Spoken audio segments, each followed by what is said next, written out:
boa tarde, estamos chegando. O programa Gente que Fala está no ar. Eu sou o Mauro Friesman e nossa audiência nos acompanha pela Rádio Trianon AM 740 de São Paulo, pela Rádio Universal AM 810 de Santos e também pelas redes sociais, imagens para você acompanhar no Instagram, no Facebook, no nosso canal no YouTube e aquele convite diário, né, pessoal, para vocês seguirem a gente, curtirem, compartilharem os nossos conteúdos, sempre marcando a hashtag Programa Gente que Fala nas redes sociais. Hoje, quinta-feira, de praxe, mais uma edição do Gente do MPD que Fala, é uma parceria nossa com o Movimento do Ministério Público Democrático e o apoio da Câmara Brasileira de Diagnóstico Laboratorial. E para a conversa de hoje, para análise, para o debate dos assuntos que estão propostos aqui, o doutor Ricardo Prato, procurador de Justiça aposentado, presidente do Movimento do Ministério Público Democrático. Boa tarde, procurador Ricardo Prato, como vai?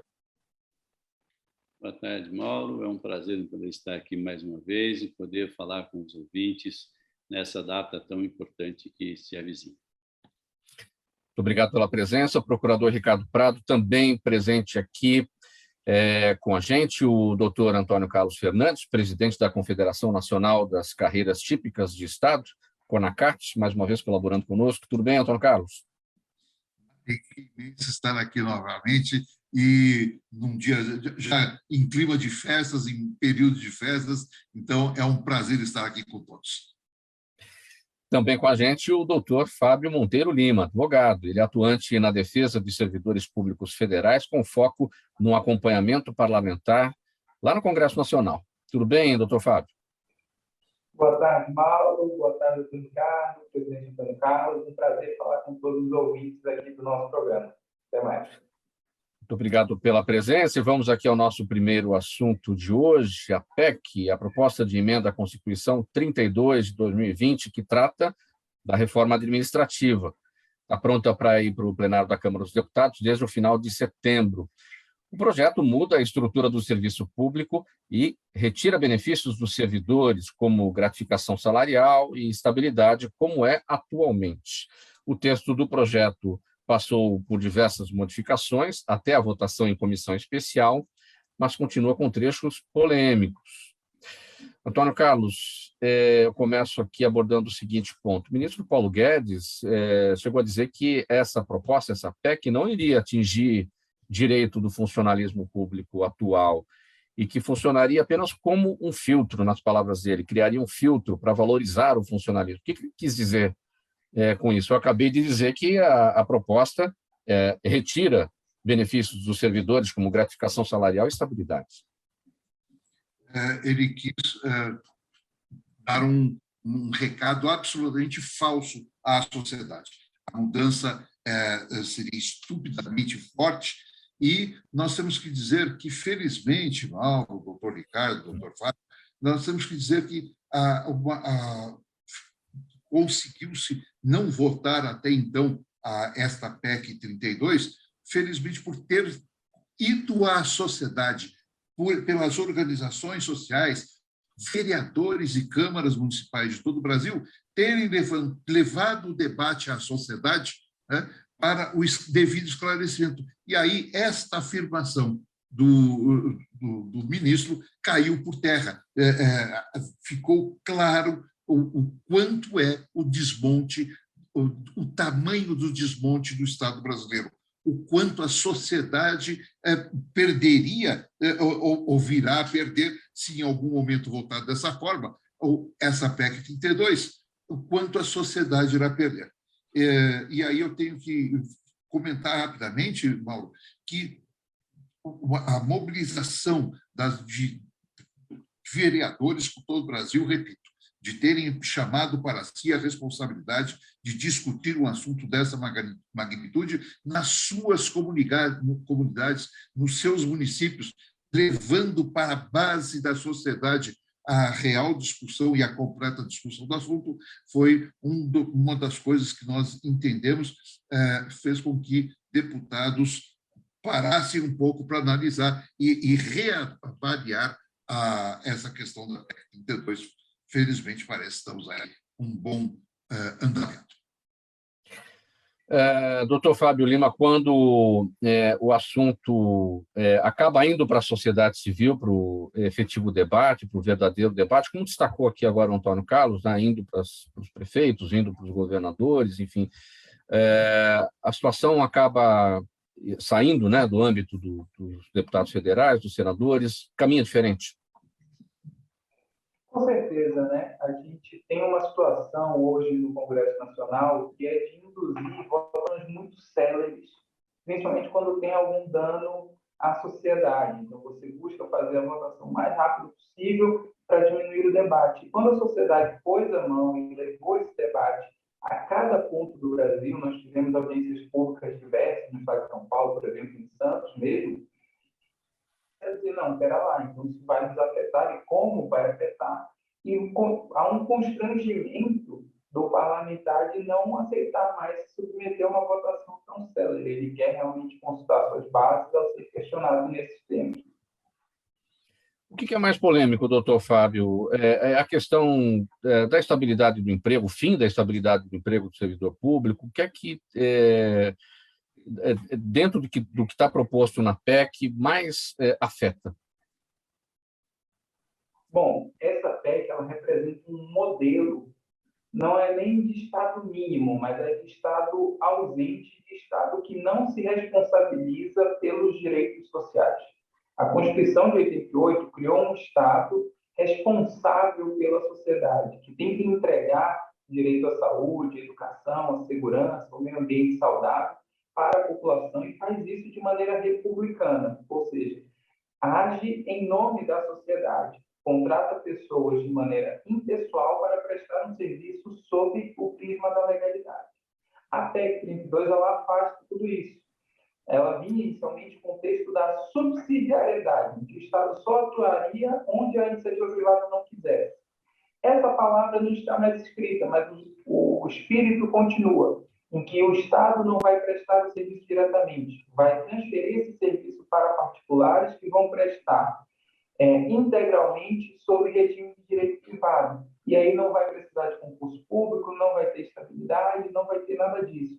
Então, isso é um ponto importante. Mesmo algumas questões que não afetam diretamente os servidores, não são as mais importantes. O mais importante é o Estado poder transferir integralmente para a iniciativa privada a execução de um serviço público e ela vai contratar e prestar o serviço sobre regras de direito privado. Ou seja, a gente passa da lógica do direito e vai para a lógica do favor. Procurador Ricardo Prado, para a gente entrar no seguinte aspecto aqui, privatização de empresas públicas, isso seria facilitado pela PEC 32. O que tem de bom e de ruim nessa questão, procurador, na sua avaliação? Eu acho que você tem um projeto completamente equivocado, Mauro. Eu acho que, em primeiro lugar, é preciso que a sociedade tome consciência de que essa PEC não atinge apenas funcionários públicos. Tá? As pessoas acham, não, a PEC vem para reduzir os salários, os altos salários do funcionalismo público e, por isso, seria um bom negócio para o Estado brasileiro. Esse é o discurso do governo, esse é o discurso fácil de você querer colocar a população contra os servidores públicos, entendeu? Quer dizer, vamos reduzir o benefício, vamos cortar os altos salários, etc. A questão dos altos salários, na verdade, tem uma lei própria com relação a isso. A hora que o Congresso quiser, ele não precisa de emenda constitucional, entendeu? E resolve essa questão dos altos salários. Não está na questão da PEC. O que você tem na PEC, e que ela envolve não apenas os servidores públicos, mas ela envolve toda a sociedade, está no quê? Está no fato de que você, uma vez aprovada essa PEC, você vai causar um sucateamento do setor público, né? E quem usa o serviço público? É a maior parte da população. 80% da população brasileira usa o serviço de saúde público, não é o particular. O particular é 20% da população. 80% depende do setor público, do setor de saúde. 80% do setor educacional, das escolas de base, das escolas de primeiro ciclo, de segundo grau, etc., e mesmo as boas universidades do país, também é o setor público. E quem usa esse serviço? A maior parte da população, 80% da população, estuda em escolas públicas. Então, isso não atinge apenas o servidor público, certo? Essa proposta de emenda, ela atinge toda a população brasileira. E o que é o cerne da proposta? O cerne da proposta é o seguinte: vamos pegar esses funcionários atuais, criamos um sistema jurídico para eles, em rota de extinção, porque com o tempo você não contrata mais nesse sistema antigo, tá? Você vai contratar no sistema novo, tá? E o sistema novo que eles querem é o quê? Eu contrato funcionário temporário, eu contrato funcionário sem concurso, eu contrato funcionário sem os direitos do funcionalismo público. Ou seja, eu contrato quando eu quero, demito quando eu quero e incluo dentro do setor público os meus amigos e os meus apaniguados. É literalmente isso, certo? Então, o que você vai fazer? Por que há um interesse de uma parte da classe política, eventualmente, de aprovar isso, entendeu? Mas só daqueles deputados, na verdade, que não estão preocupados com a sociedade, que não estão preocupados com o interesse público, né? Por quê? Porque você vai facilitar o sistema de rachadinhas, você vai facilitar a história de contratação de parentes, entendeu? Porque você não contrata o seu parente, mas o deputado do gabinete do lado, ou o vereador do gabinete do lado contrata, certo? Então, há uma série de coisas que a legislação hoje, né, no sistema atual, ela proíbe, certo? Quer dizer, você exige que a maior parte das pessoas sejam concursadas, que elas não sejam indicadas por parente, né? Então, você cria estabilidade para o funcionário. Nós vimos o que foi a briga da Anvisa com a história das vacinas. Qual era a vacina que a gente ia ter? A boa vacina, a vacina da Pfizer, né? As vacinas que foram adotadas pelos Estados Unidos e pela Europa. Nós vamos ter as vacinas de quinta qualidade que não passaram nos testes nem nos seus países, né? Quer dizer, quem bloqueou isso? Entendeu? Funcionário público de carreira. Funcionário público de carreira. Por quê? Porque ele tem garantido emprego, né? Ele pode sofrer uma retaliação política, vai sofrer uma retaliação política, mas ele é um técnico. Ele entrou no serviço público pela porta à frente, certo? Ele tem competência para fazer aquilo que ele sabe que tem que ser feito, tá?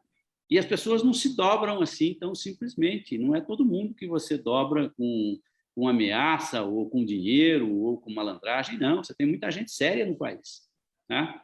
E quando você dá ao servidor, né, a garantia de que ele está dentro da lei, entendeu? Né? E de que ele tem estabilidade do cargo, ele vai fazer o serviço como tem que ser feito, né? Então, essa situação, você liquida com essa reforma, entendeu? Quer dizer, você vai tirar os professores, né, que eventualmente falam contra o governo e etc. e tal. O que começa a acontecer com os professores das universidades?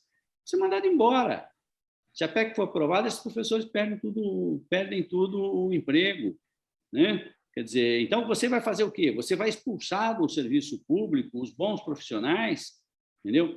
Para colocar as pessoas que fazem o serviço que o poder quer, certo? As pessoas que não se opõem, certo? Então, é um desserviço para o país, assim, absurdo. Por sorte, o trabalho das associações, o trabalho da CONACAT, o trabalho da FENADEGES, o trabalho de uma série de outras, amparados por uma parte do Congresso muito significativa, porque você tem muitos deputados, muitos parlamentares, muitos senadores que entenderam o problema, que perceberam, né? Porque uma coisa é o discurso, outra coisa é o texto da lei que é proposto, né? Que muitas vezes são diferentes, tá? Quer dizer, não bate uma coisa com a outra, certo? Então, graças a esse trabalho, né, que foi realizado, você teve uma maior conscientização e aí, então, os deputados e os senadores passaram a exigir do governo maiores esclarecimentos, entendeu? Mais mudanças, etc. E a PEC realmente, esperemos até que não seja aprovada, esperemos até que realmente morra, né?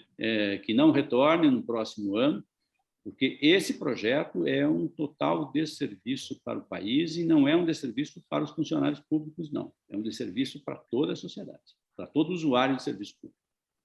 Antônio Carlos Fernandes, geralmente o brasileiro gosta muito daquilo que vem de fora, presta muita atenção naquilo que é inspirado no de fora e tal, mas nessa questão de carreiras típicas de Estado, daquele funcionário concursado, preparado para exercer a carreira que ele escolheu, as pessoas não costumam olhar o que os outros países fazem para a preservação disso, para a preservação do interesse público. Por que isso acontece?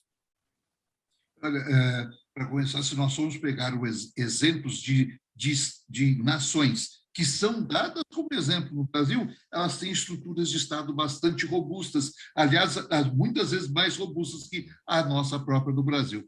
Mas eu queria trazer, Mauro, se você me permitir, para os nossos ouvintes, para quem está acompanhando o nosso programa e assistindo, neste momento em que se discute o papel do mercado e do Estado perante a sociedade, sem demonizar o mercado, do qual eu sou egresso e defensor, nem endeusar o Estado, do qual passei a ser admirador e crítico, eu queria recorrer à seguinte figura de linguagem.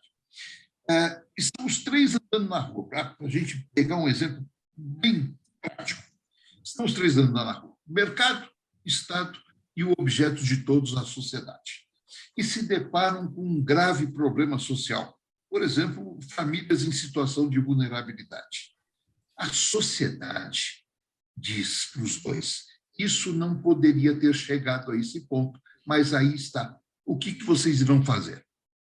O mercado, amigos, ele analisa que não haverá retorno ao volume de recursos necessário para resolver o problema. E decide ignorar, se livrar daquilo. Não porque ele é do mal, mas porque está no seu DNA investir em função da expectativa de retorno. É da sua natureza. O Estado responde que tem que usar os recursos dos impostos para tentar solucionar o problema. Não porque também ele é bonzinho, mas por estar no seu DNA, ser da sua natureza essa postura. E o que está em curso, em resumo, é tirar o Estado desta equação. Amigos, com serenidade, temos que observar, isso não tem chance de dar certo, senhores. Esse processo que está em curso de tirar o Estado dessa equação, tirar as redes de proteção social, que é jogar os brasileiros ao mar, retira as redes de proteção social e vires que sobreviver, sobreviveu. Não é este o caminho, certamente, a ser percorrido. Então, temos que olhar os bons exemplos. Para finalizar esse tópico, doutor Fábio, o mesmo questionamento, a falta desse olhar, geralmente, dos brasileiros para aquilo que é feito de melhor em relação às carreiras típicas de Estado em outros países, brasileiro que gosta de olhar tanto o que vem de fora, se inspira no que vem de fora. Eu penso que aqui a gente tem um problema a mais, que é a deturpação da informação do como vem de fora. Então, por exemplo, quando o governo fez a propaganda da reforma, ele se referiu como um processo de modernização que estaria ocorrendo no mundo todo. Só que como que é essa realidade? Nenhum país do mundo que se desenvolveu, ou seja, que estava em desenvolvimento, abriu mão da educação pública, abriu mão do investimento em infraestrutura, abriu mão do planejamento dos fatores principais da sua economia. Nenhum país, nenhum momento da história. Agora, quando esse país se desenvolve, consegue ter uma nova concepção, ele pode mudar um elemento ou outro disso, mas normalmente não abre mão da essência. E a gente acaba vendendo como se fosse uma inovação do Brasil, coisas que são básicas do funcionamento de qualquer democracia. O concurso público, o regime de direito público baseado na lei. República significa isso, é o império da lei, não é o império de um homem. E a gente está abrindo mão com essa PEC de ter um império da lei sobre o funcionamento desse país para a responsabilidade do governante de cada momento. O programa Gente que Fala, edição de quinta-feira, é o Gente do MPD que Fala, parceria nossa com o Movimento do Ministério Público Democrático e o apoio da Câmara Brasileira de Diagnóstico Laboratorial. Você nos acompanha pela Rádio Trianon, AM 740 São Paulo, Rádio Universal, AM 810 Santos, e também por imagens pelas redes sociais. O nosso próximo assunto aqui, minha gente, é agora o seguinte: quando já não se esperava grandes novidades do Congresso Nacional em 2021, surgiu a PEC 5, aquela controversa proposta de emenda à Constituição apresentada pelos deputados ou por deputados do PT e de vários partidos do Centrão, com o objetivo de mudar a composição do Conselho Nacional do Ministério Público. Bom, o que sabemos até aqui, procurador Ricardo Prado, aquela matéria passou lá pela Câmara dos Deputados, não atingiu o número suficiente para aprovar o texto substitutivo do relator deputado Paulo Magalhães, do PSD, né? Seriam necessários 308 votos, porém o texto só teve 297 votos, né? Então não passou. Mas qual é a ideia por lá? Que essa proposta volte, a proposta original, o texto do deputado Paulo Teixeira, volte para análise lá e para uma possível votação. Será que é por aí o caminho? É isso que vai acontecer, procurador? Nós esperamos que essa questão não volte mais, na verdade, né? Nós já tivemos no passado uma outra proposta de emenda constitucional também, alguns anos atrás, que visava retirar o poder de investigação do Ministério Público, né? Nós já tivemos uma ocasião, a antiga PEC 37, que acabou sendo abraçada pela população em defesa do Ministério Público, né? E naquela ocasião aquilo teve uma reversão gigantesca. Dessa vez a coisa, até em razão da pandemia, você não consegue mobilizar muito as pessoas, não havia a condição de das pessoas irem para a rua para se manifestarem, e nós tivemos, na verdade, um ano onde, principalmente a Câmara dos Deputados, tocou alguns projetos de uma forma assim aceleradíssima, né? Certo? Quer dizer, procurando reduzir o espaço de debate público, porque como você estava trabalhando só em home office, né? Então uma parte das votações no final do ano voltou a ser presencial, mas uma boa parte dos trabalhos, na verdade, transcorreram tudo no formato virtual. E, portanto, isso restringia o debate, né? Você não consegue colocar 100, 200 pessoas num auditório, por exemplo, para debater um tema, né, pelo sistema de computação. Isso se torna um pouco inviável, né? Você tem uma certa dificuldade com relação a isso. Mas você teve, então, uma possibilidade de mobilização menor, mas ainda assim houve um engajamento de uma parte da sociedade, inclusive de lideranças artísticas, etc., que vieram a ajudar o Ministério Público no intuito de mostrar para a população e mostrar para a própria classe política de que isso era um retrocesso muito grande, né? Você precisa, para que os sistemas de justiça funcionem, que eles sejam tocados por questões técnicas, né, por pessoas de perfil técnico com independência para poder fazer o teu serviço, né? E a PEC 5, na verdade, buscava fazer o quê? Fazer com que o Congresso Nacional, mais especificamente, na verdade, os presidentes da Câmara ou do Senado, pudessem interferir na composição do Conselho Nacional do Ministério Público, né? E essa interferência permitiria, inclusive, escolher a pessoa do corregedor-geral, e o corregedor-geral é a pessoa que dá início aos processos administrativos contra os membros do Ministério Público. Ou seja, a punição de promotores, de procuradores, passariam a depender diretamente do parlamento, tá? Na verdade, não dependeria de todos os parlamentares, porque, no fim, quem indica isso são algumas pessoas dentro do parlamento, né? Sabemos que os poderes, no fim, eles acabam se restringindo nas mãos de poucos, né?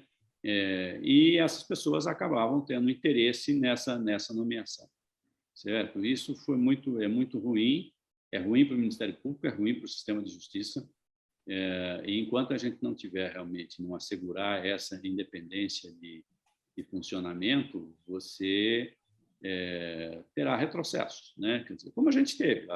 Depois da Lava Jato, a gente viu que o que se aprovou de legislação em termos de combate à corrupção e etc. e tal, que nós tivemos de atos administrativos nesse sentido, foi no sentido de retrocesso. Nós não tivemos avanço, né?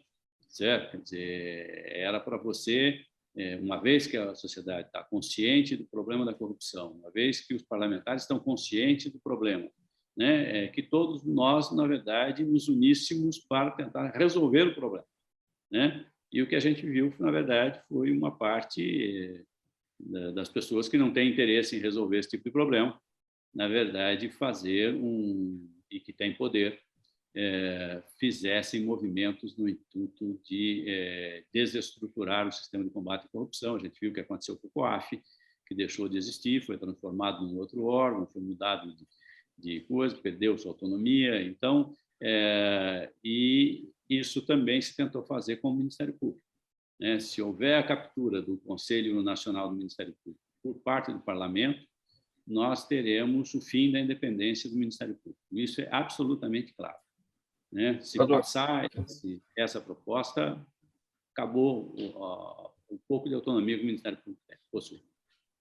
Procurador Ricardo Prado, será que existe uma falta de compreensão da sociedade brasileira em relação ao trabalho dos procuradores? Como é que funciona a fiscalização da atuação dos procuradores?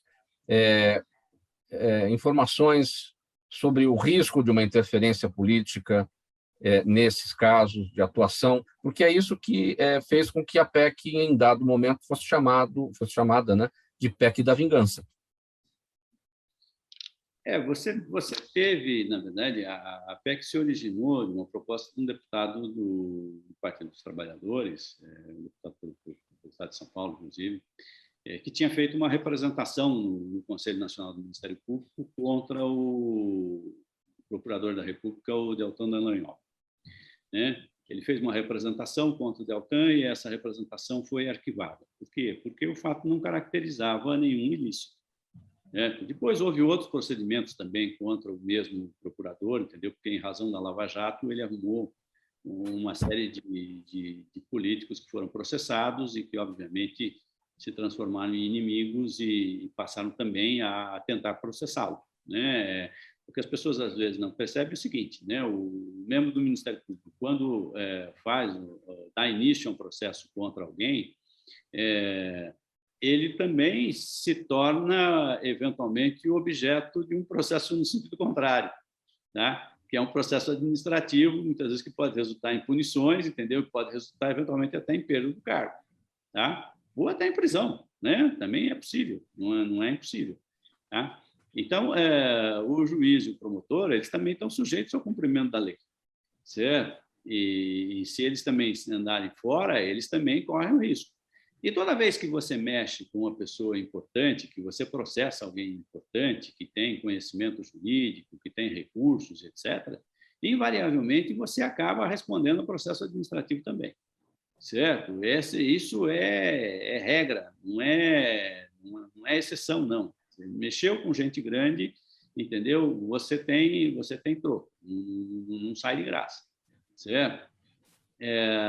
Agora, o que você tem que ter? As pessoas que julgam têm que ser isentas, têm que ser imparciais, né? Quer dizer, tem que ter um sistema que permita que isso seja julgado realmente de acordo com aquilo que a legislação prevê, e não de acordo com a amizade, de acordo com o interesse político, entendeu? Né? Quer dizer, é isso que você precisa assegurar, certo? E você não vai assegurar isso se você botar um político para ser corregedor do Ministério Público. Isso, a imparcialidade será zero. Sim. Doutor Fábio Lima, como eu salientei aqui, relembrei, né, o texto substitutivo proposto pelo relator, o deputado Paulo Magalhães, do PSD da Bahia, teve aprovação de 297 deputados, seriam necessários 308 votos favoráveis, isso não aconteceu, e nessa derrota, o presidente da Câmara, Arthur Lira, falou, né, que o texto original do deputado Paulo Teixeira, do PT aqui de São Paulo, poderia ser votado. qual é a chance, pela sua experiência, pelo seu trabalho de acompanhamento da atividade parlamentar aí em Brasília, no Congresso Nacional, qual é a chance disso ocorrer? Bom, nós precisamos entender, como o doutor Ricardo colocou, que há um movimento de retorno, de resposta institucional contra as atitudes do Ministério Público. Há uma parcela da classe política que se sentiu atacada pelo Ministério Público e que está usando ferramentas de todos os tipos para responder. É importante a gente colocar isso no contexto, por exemplo, da nova lei de improbidade administrativa. A acusação administrativa é uma das principais ferramentas que o Ministério Público tem para controlar e evitar abusos por parte dos gestores públicos. E essa lei foi totalmente repaginada pelo Congresso Nacional, retirando grande parte da sua potência, uma série de requisitos, para que seja muito difícil condenar alguém por improbidade, ou mesmo investigar alguém por improbidade. Muito com o fulcro de evitar a intervenção do Ministério Público sobre o funcionamento do Poder Executivo, mesmo onde esse ultrapassava os limites da legalidade. Então, esse movimento político há. A questão é o dia exato em que eles vão conseguir os 308 votos. Há, muitas vezes, historicamente, aquelas votações de final de ano, são feitas ali na última semana antes do recesso, em que se consegue diminuir a pressão popular sobre o Congresso, às vezes no começo do ano, próximo do Carnaval. Então, não se pode pensar que essa é uma luta finalizada, é uma luta contínua, porque o movimento de interesse político é permanente, é presente, tanto que 2 dias antes o número de votos seria muito maior. Quando começou uma resposta popular, você teve uma queda no número de votos e ainda estava em plenário. Mas eu não me espantaria se isso retornasse à pauta, principalmente no primeiro semestre do ano que vem. Então, Carlos Fernandes, como é que você observa a possibilidade do texto original voltar? Como é que você tem acompanhado tudo isso? Com bastante preocupação.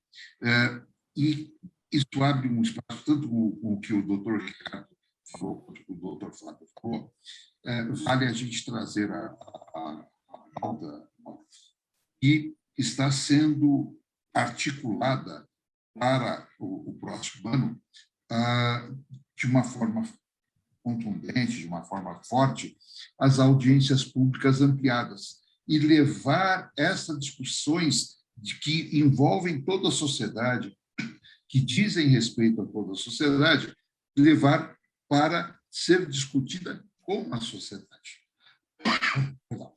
E essas audiências públicas, nós queremos fazer essas abordagens, porque, como foi bem levantado, quando o Congresso começa a debater e a decidir, pior, a decidir, o debate vai desaparecendo, decidir rapidamente em função de maiorias folgadas que se construíram, né, sem discutir com a sociedade, sem levar o assunto ao que a população de fato pensa, né, nós criamos uma situação que precisa ser enfrentada e precisa ser levada a público. E nós vamos a um grupo grande de entidades se articulando para fazer essas audiências públicas ampliadas de uma maneira sistêmica nesse próximo ano.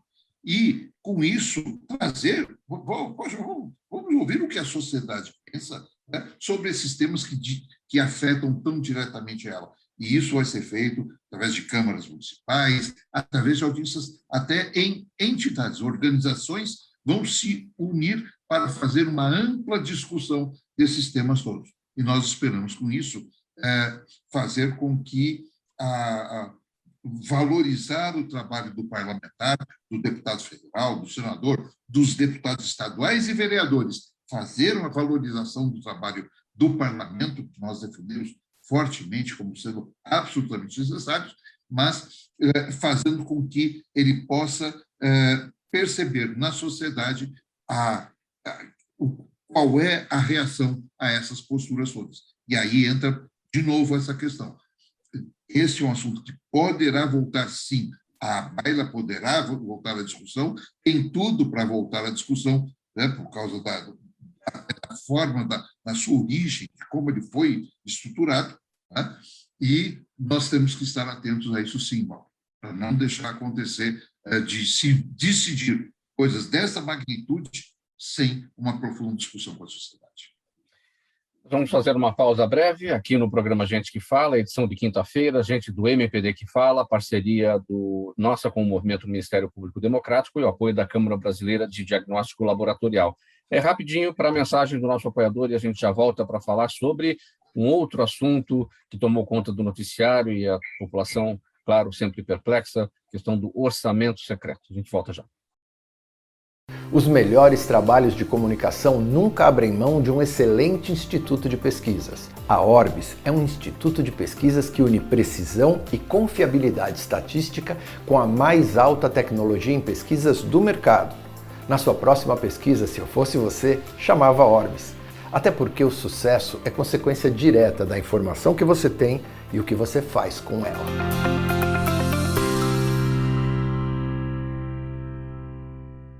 De volta pela Rádio Trianon AM 740 aqui em São Paulo, também pela Rádio Universal AM 810 Santos e pelas redes sociais, Instagram, Facebook e o nosso canal no YouTube. Esse é o programa Gente que Fala de quinta-feira, gente do MPD que Fala, parceria nossa com o Movimento Ministério Público Democrático e o apoio da Câmara Brasileira de Diagnóstico Laboratorial. E o orçamento secreto, hein, minha gente, que tanto falamos aqui ao longo de 2021, questionado em ações no Supremo Tribunal Federal e no Tribunal de Contas da União.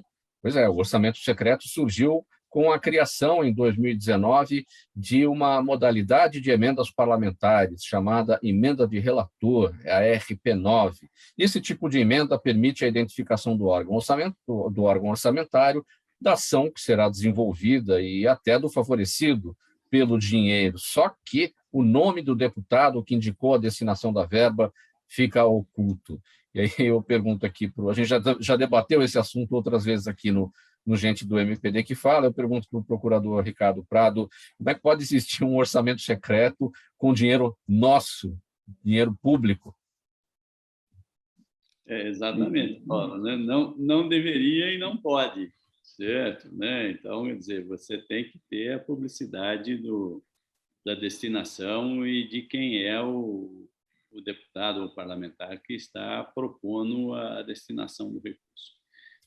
Não há problema algum de você ter as emendas parlamentares, não há problema algum de você ter negociações dentro do Congresso, desde que elas sejam lícitas, desde que elas sejam transparentes, entendeu? Desde que o destino do dinheiro público esteja sendo devidamente mostrado para quê e por quem.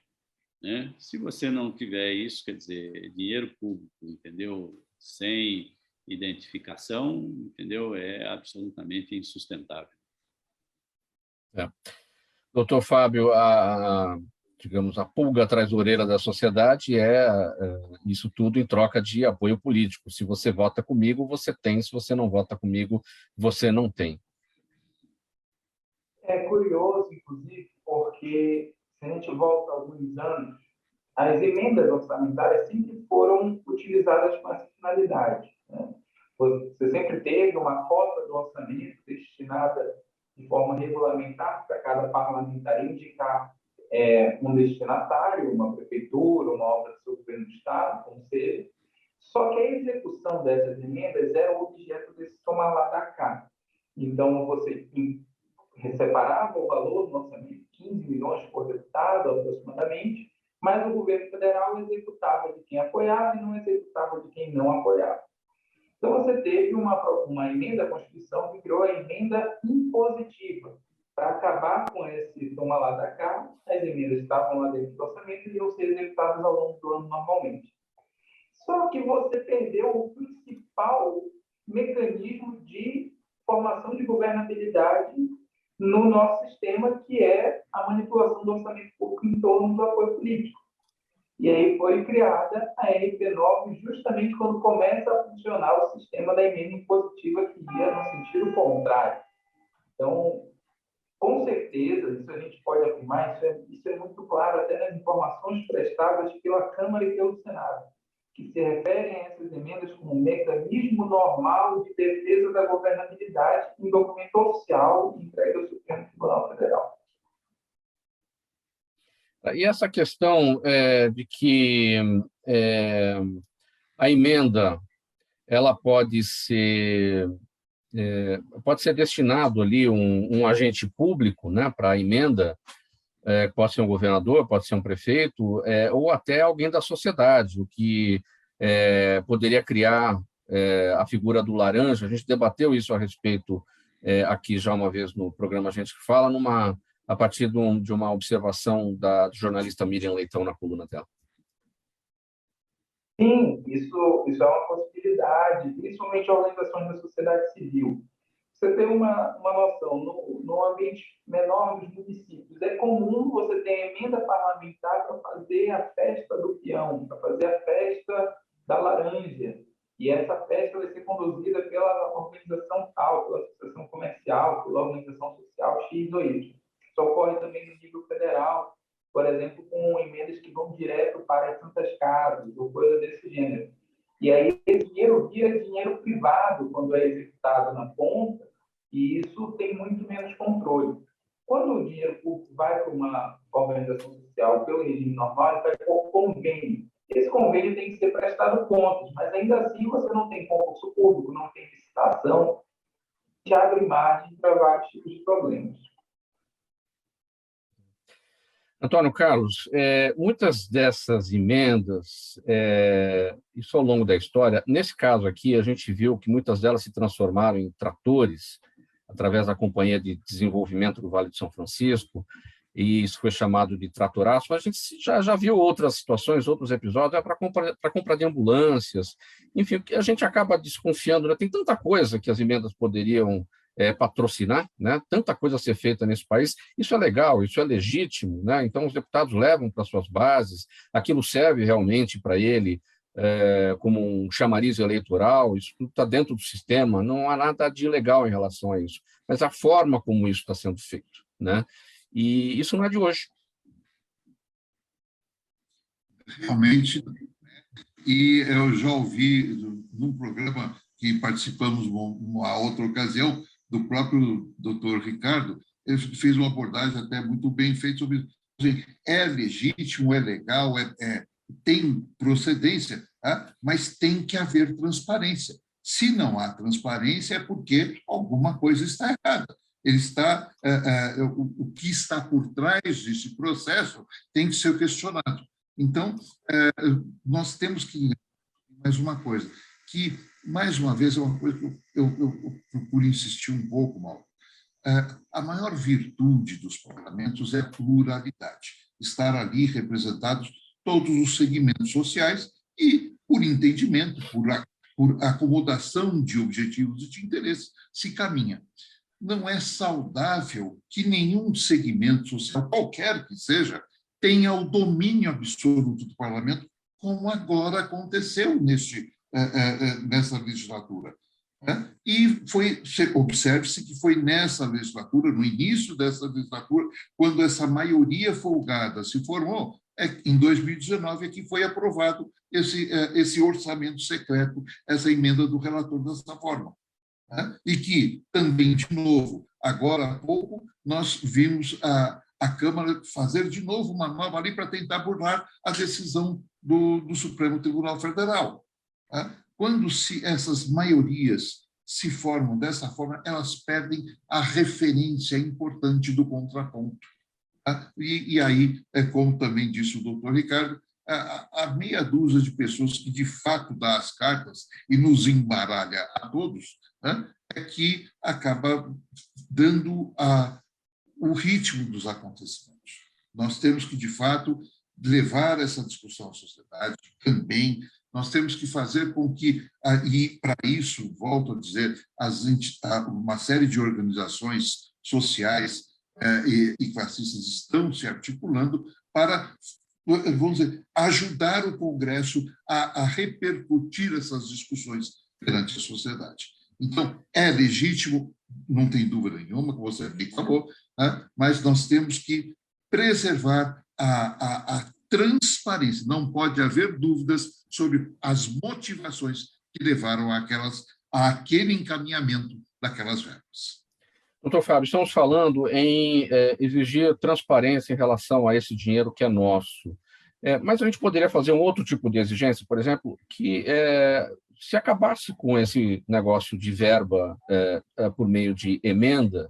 A gente sabe da importância disso tudo para o parlamentar, já falamos aqui, isso serve como chamariz eleitoral, mas o que acontece? É a função do executivo fazer as obras que têm que ser feitas, seja na União, nos estados ou nos municípios, e cabe ao parlamentar propor leis, está lá para isso, cabe ao parlamentar fiscalizar o executivo, né, onde ele atua ali, né, dentro do legislativo, e não ter dinheiro para poder fazer obra A, B ou C para se ter apoio político ali dos seus eleitores. De certa forma, Mauro, eu tenho que discordar num ponto. Montesquieu falava sobre a separação dos poderes e ele pontuava que o executivo ele fica com a bolsa, né, fica com o tesouro e despeja aquelas moedas. Mas ele não pode ter a ampla liberdade do como dispensar essas moedas, senão ele tende à totalidade, ele tende ao autoritarismo. Então, é uma função precípua do legislativo tratar sobre o orçamento.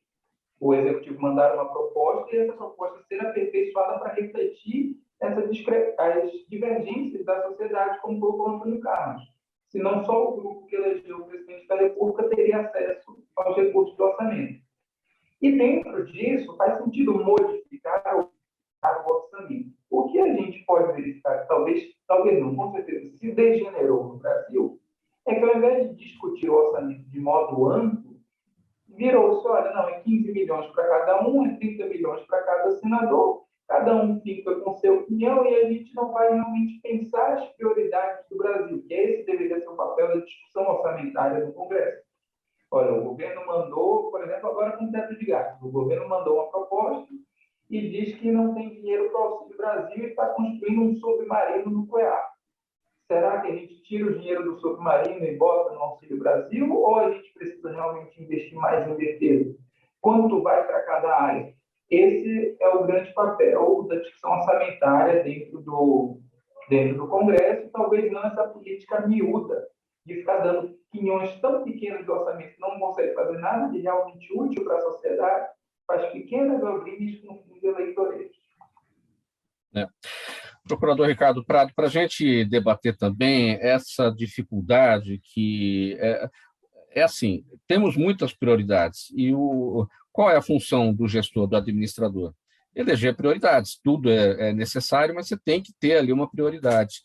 E não se faz nada sem dinheiro, evidentemente, só que para se fazer também é preciso apontar as fontes de recursos. No Brasil, tem, né, toda hora que se propõe a fazer alguma coisa, cadê a fonte? Não se aponta a fonte. Vamos tentar criar aí subterfúgios para poder chegar lá, fura-teto de gastos e tal. Esse foi o grande assunto de 2021. E, no meio disso tudo, o Auxílio Brasil, que é o substituto, ou deve ser, né, o substituto do Bolsa Família, se permanente ou não. Por que o Brasil tem essa dificuldade sempre em encontrar os recursos para aquilo que deve ser proposto? A gente sabe que a população realmente precisa dos valores, mas acaba não encontrando e vai lá para a ideia de furar teto de gasto e fazer aquilo que normalmente não está de acordo com as regras. Eu acho que você tem necessidade de um amadurecimento do debate, né, Mauro? O nosso processo democrático, embora tenha pouco mais de 30 anos, ele, em termos históricos, ainda é pequeno, né? Você mencionou até a questão, há pouco, da questão da intervenção do legislativo no orçamento público.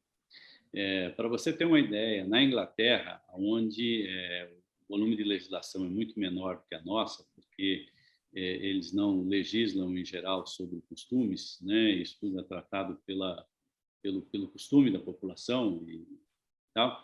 Eles dizem que a função primordial do Legislativo, do Congresso, é definir o orçamento público. Certo? Uma vez que o Congresso definiu o orçamento público, ele poderia voltar só no ano seguinte. certo? Tal a importância e a relevância que você tem dessa questão, desse debate das finanças públicas. O problema é que isso no Brasil nunca foi feito, porque a gente sempre teve, na verdade, executivos fortes, né? O executivo dominou, na verdade, esse debate, e ele passava, na verdade, a mandar um projeto que era obrigatoriamente aprovado. Como ele tinha maioria no legislativo, ele mandava, o governador mandava o orçamento, os deputados mudavam lá uma verbazinha ou outra, entendeu? Mas basicamente aprovavam aquilo que o governador queria. E a mesma coisa na presidência da República, no nível federal. Então, nós poucas vezes tivemos essa discussão sobre a questão financeira dentro do Congresso. E isso realmente passou a ocorrer nesses últimos tempos. Passou a ocorrer exatamente quando o quê? Quando você começou a discutir, né, os problemas que você estava tendo lá, desde a história do mensalão, os anões do orçamento, né? E aí esse debate veio a público.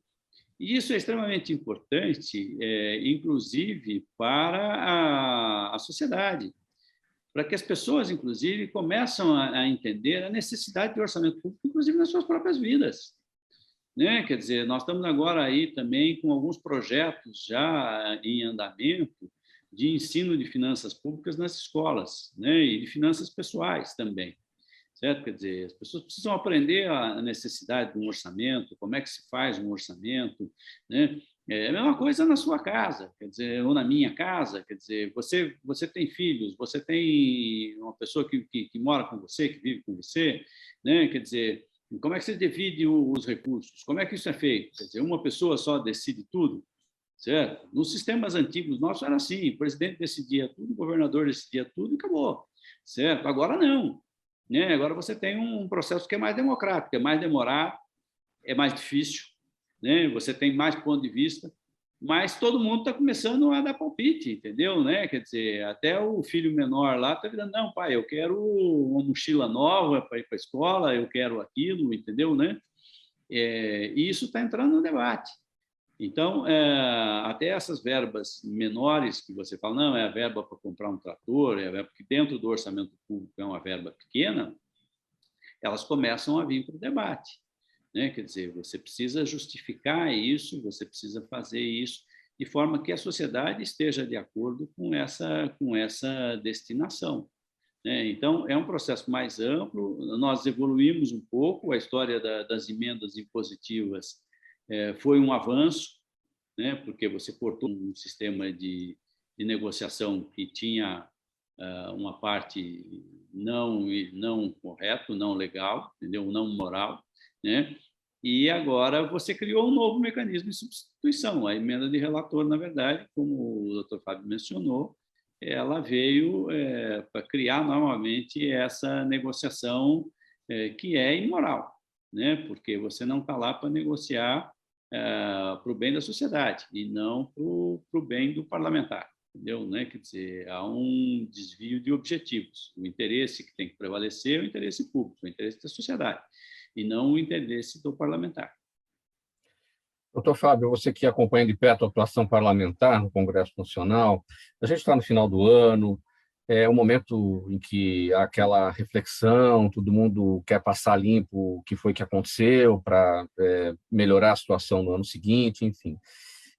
Nós temos, em qualquer casa parlamentar, né, um arcabouço legal enorme, um arcabouço legal muitas vezes até inútil, leis que foram criadas, que não pegaram, que não tem nada a ver, que nem precisam mais estar lá e que poderiam ser revistas e tudo mais. Qual é a chance, se os deputados, se os nossos parlamentares teriam tempo para isso, fazer uma força-tarefa, olha, vamos fazer uma consolidação das leis existentes, ver aquilo que de fato interessa, aquilo que de fato é importante, que pegou, e limpar, né, fazer uma reflexão sobre aquilo que não interessa, e para abrir espaço para novas ideias. O Brasil precisa de leis, sim, mas para coisas que geralmente a gente nem consegue enxergar, porque tem muito emaranhado legal na frente atrapalhando. Você acha que é possível isso? É possível, é um processo até que está em curso de uma maneira ou de outra. Você veja, até o nível regulamentar, né, dos decretos e portarias, ele costuma ser pior do que o nível legal. sobre essas matérias. Nisso, o governo federal tem feito os revisaços, que eles chamam, ou revogaços, que o Ministério se compromete, ao longo daquela agenda legislativa, a rever todos os decretos que emitiu sobre aquilo, compilá-los em algo menor, revogando boa parte que pereceu, sem mudar o conteúdo. Isso foi feito recentemente, foi feito na área trabalhista, está em curso esse procedimento. Isso precisa também ser feito na área legal, mas a gente enfrenta dificuldades muito maiores. Exemplo, reforma tributária. Um problema essencial, uma reforma que, de fato, poderia trazer o crescimento do Brasil, o aumento dos investimentos, e não consegue passar nem propostas simples, porque são consideradas acanhadas, nem propostas complexas, porque são consideradas complexas. Porque o serviço é ruim para todo mundo, mas todo mundo estou aí. Então, a reforma talvez mais importante que a gente precisava não passa. E se eu tivesse que fazer um resumo nesse sentido de como foi esse ano, eu diria que foi um ano de grande risco para a sociedade. O Congresso realmente aproveitou o home office, como falou o doutor Ricardo, e tentou passar a boiada sobre os brasileiros em diversas áreas. Nós precisamos cada vez mais estar atuantes, estar acompanhando na rádio, onde quer que seja, ficar atento que os nossos direitos são decididos todos os dias e noites por esses homens e mulheres em Brasília. O seu entendimento, Antônio Carlos, sobre essa mesma questão, esse trabalho de revisão do nosso arcabouço de leis no Brasil? Antônio Carlos, você está fechado aí, está mutado o microfone. Parabéns. Vamos pegar, por exemplo, hoje temos aproximadamente 30 mil projetos de lei em trâmite dentro do Congresso Nacional. Então, você só de propostas legislativas que estão transitando dentro do Congresso. Você tem é muito comum, e felizmente acontece de uma forma sistêmica, você ver, por exemplo, dos legislativos municipais, né, um trabalho para fazer uma revisão e fazer com que todas as leis, uma revisão de todas as leis e acomodar essa legislação toda que vai virando uma colcha de retalhos através dos anos, né? Então, de fato, nós precisamos fazer com que o Congresso possa cumprir o seu papel, que é, como bem disse o doutor Ricardo, que é principalmente votar o orçamento, mas ele tem um papel forte de fiscalizar o executivo. Então, nós temos alguns caminhos que nós precisamos aprimorar nos nossos legislativos para que eles possam exercer na plenitude o seu papel. Para isso também, nós temos que tentar preparar cada vez mais, de alguma forma, encontrar formas de preparar os que serão os legisladores do país em quaisquer dos níveis que nós temos. Então, essa revisão desse arcabouço legal, essa adequação ao momento que nós estamos... Nós temos leis que ainda se referem a quando as cidades tinham de charretes, né, de carroças. Então, isso precisa, sim, fazer um grande trabalho de aperfeiçoamento e valorização desse trabalho parlamentar. Muito bem. Pessoal, nós vamos colocar um ponto final nessa edição do programa Gente que Fala de hoje. O nosso tempo aqui já chegou ao final. Gente do MPD que Fala, a parceria nossa com o Movimento do Ministério Público Democrático e o apoio da Câmara Brasileira de Diagnóstico Laboratorial, espaço sempre dedicado às quintas-feiras por aqui. Com a gente hoje participaram o doutor Ricardo Prado, procurador de Justiça aposentado, presidente do Movimento do Ministério Público Democrático, o Antônio Carlos Fernandes Júnior, presidente da CONACAT, Confederação Nacional das Carreiras Típicas de Estado, e o doutor Fábio Monteiro Lima, advogado que atua na defesa de servidores públicos federais, com foco ali em cima no acompanhamento parlamentar perante o Congresso Nacional.